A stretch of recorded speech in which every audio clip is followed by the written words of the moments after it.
Yes. Good afternoon. Bill Bunch. I live in District 5, longtime resident and community activist. Urging you to please reject this boondoggle. If you go forward, I think it will live in infamy as one of the biggest mistakes and boondoggles that this community has ever engaged in the same list as water treatment plant number 4, the tree burner, the trash burner, the domain subsidies, and there's probably a couple others I'm not remembering off the top of my head. It takes my breath away still that this is on the table in this form. The process has been broken and the product is indefensible. It's of the same order as when they thought we were just going to hand over Butler Shores to them for their stadium.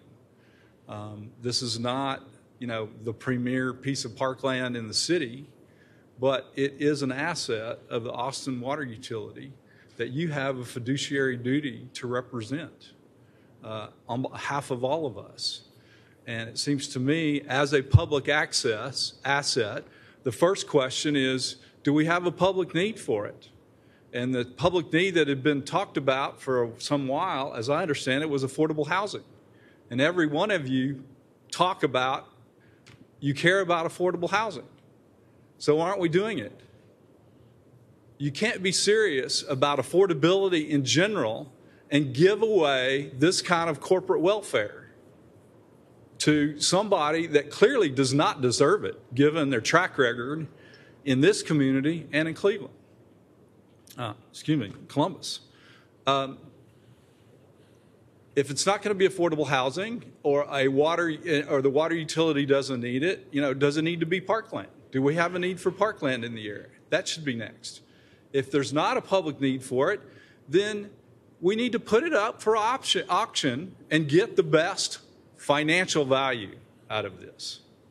The whole idea of community benefits in this context is Trumpian in its degree of misleading and untruth, because they're talking about giving us pennies while we're handing away millions of dollars.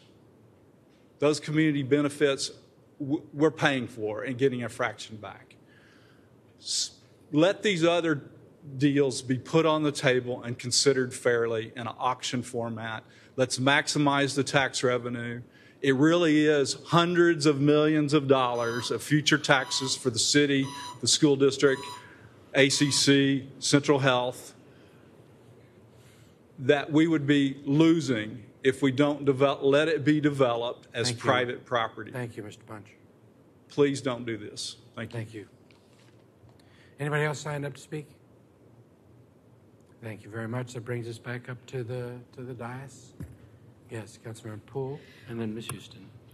Thanks. I appreciate everybody's comments. They've been really, really helpful, I think, today. I would like to ask for some information from the Precor Sports Ventures folks on the ingress and egress to the site.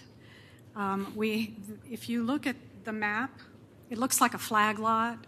There's a 50-foot wide piece of property that enters onto Burnett Road. That's the only Burnett Road access into the site. I understand there's a new road that Cypress Realty is putting down that gives access onto Breaker. But McCalla Place itself is a really narrow road, and it's Rutland, I think, that leads off of Burnett onto McCalla, which is over on the eastern edge of the site with railroad tracks. So my point is there's 50 feet of access that's on Burnett. It's really close to the intersection.